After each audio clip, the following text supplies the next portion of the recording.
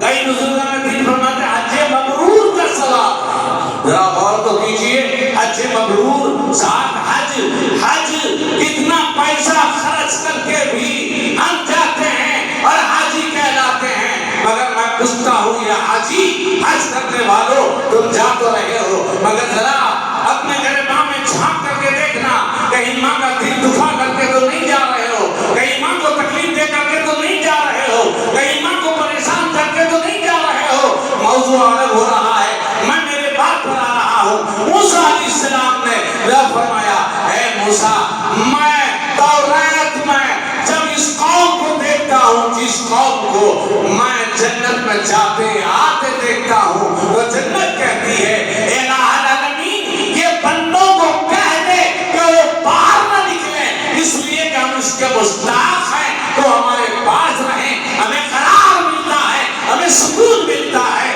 اللہ رب العزت ارشاد فرماتا ہے جنت فکر مت کر. تو کہا یا رسول اللہ اتنی بڑی شان رکھنے والی امت جب جنت سے باہر نکلتی ہے تو جنت بے قرار ہو جاتی ہے.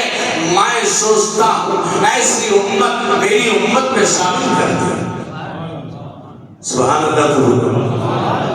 ایسی امت میری امت میں شامل کر دے. تو کہا نہیں اے موسیٰ، یہ امت تیری نہیں ہو سکتی، نہ آدم کی ہو سکتی ہے، نہ عیسیٰ کی ہو سکتی ہے، نہ یحییٰ کی ہو سکتی ہے، نہ ابراہیم کی ہو سکتی ہے، نہ صدیق کی ہو سکتی ہے، نہ یونس کی ہو سکتی ہے، نہ ایوب کی ہو سکتی ہے، نہ یعقوب کی ہو سکتی ہے.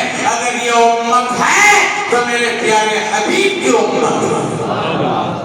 یہ امت ہے تو میرے پیارے حبیب کی امت ہے. انشاءاللہ باقی موضوع باقی رہے گا، آنے والی جمعہ کو باتوں آگے پڑھائیں گے، جلدی سے آنے کی کوشش کریں. وآخر دعوانا ان الحمدللہ رب العالمین. سنت و علا کرنے کے لیے